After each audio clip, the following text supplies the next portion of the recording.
Hi everybody, my name is Bhavishya and in this lecture we will see two concepts. The very first is stub area and second one will be totally stubby area. So before jumping into stub area, let us understand what was happening here. So in this topology, the very first autonomous system is where OSPF is running as a routing algorithm. The second one, autonomous system, is the one having RIP as a routing algorithm. We connected R6 and R7 where R7 happened to be ASBR, right? So with the help of R6, type 5 LSAs were generated, external LSAs, and ASBR was forwarding type 4 LSAs towards other areas.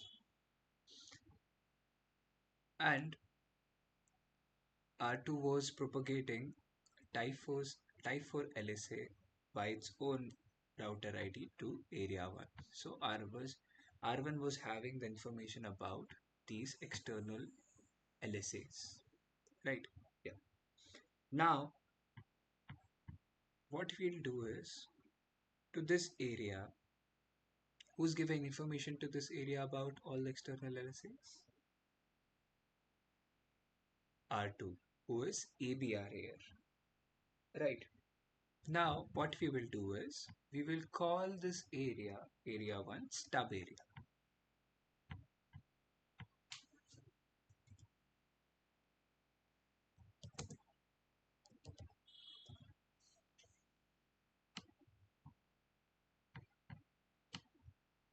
Now, when we call this area stub area, then what it will do is it will block all the type 4 and type 5 LSAs, right? And in place of that, what it will do, it will generate type 3 LSA or network LSA. And along with that, it will generate a special type of thing that is our default route.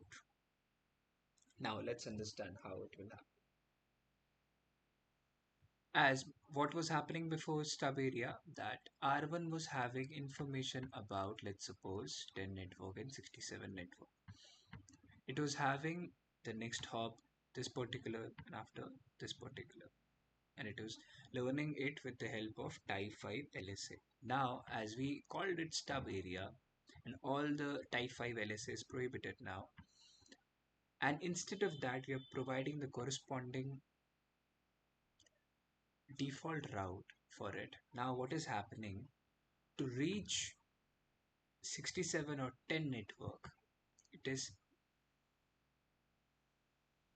using default route. Default route is leading it to R2, and then R2 has the information about our 67 and 10 network because R2 still have type 5 LSA in it as it is operating in area 0. And here is a fact that an area 0 cannot be stub area, right? Because through this only everything is passing by, right?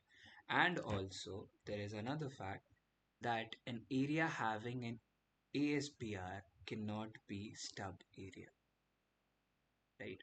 Because that this is where the type 5 LSA is being generated. So we cannot make the area having ASBR stub area, right? After this, and the reason why we make stub areas is because we don't want R1 and R4 to have that much load on them. Because let's suppose we made a change, and due to that change, SPF algorithm got run, and then new entries got populated in them. But what we are looking for is we are looking for faster speed. What we are looking for is cost effectiveness, and it cannot happen by making these blunders. For that, we are making these routers stub area so that type 5 LSA cannot get through in area 1, right? Great. So now after making it stub area, it is generating, as I told you, it is generating type 3 LSAs, right? For 4 network. As you can see, there are 1, 2, 3, 4, 5 network, but I said 4 network. So the 3 networks are 23, 35 and 36. And the fourth one or the last one is the special type, that is default route that it will generate for this area, right? Yeah. Instead of generating for 60, 7 and 10 network, who was generating that? Type 4, type 5 was generating that, but it's a stub area, no entry for type 5. Now let's revise. In the normal area, which type of LSA can enter?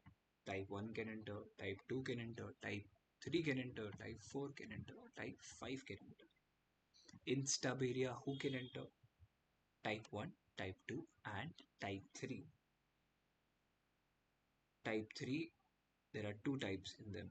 The very first is for normal networks. It will generate network LSA, and a special type which is our default route. Right? Yes. Now extending the concept to totally stubby area. Now as we block the type 5 and type 4 LSA, now what we want is we don't even want type 3 LSA. Which type 3 LSA? The network LSA of these normal networks 23, 20, 23, 35 and 36. We don't even want them. So for that we'll make it totally stubby area. Stub area to totally stubby area. So after making it totally stubby area, total stub area, what will happen? There we will only have three types of LSAs. The very first is type 1 LSA, the second one is type 2 LSA, and the third one is not a LSA but default route for everything else. Now from where this default route is coming through? When we made it stubby area and when R2 generated type 3 LSA along with the default route got installed in these router 1 and router 4 LSAs, and that will further help them to communicate with all other networks.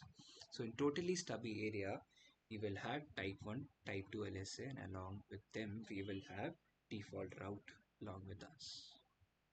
So now let's suppose R1 wants to communicate to 67, but it does not have any information about 67. So the path it will take is going to be default route. This was happening in totally stubby area, right? And also in the stubby area, let's suppose it wants to communicate to 35 network. So it has the information about 35 network with the help of type 3 LSA, network LSA. Right, in the normal LSA, it has the information about it. Right, so this was it for this lecture. I hope you enjoyed. See you in the next one.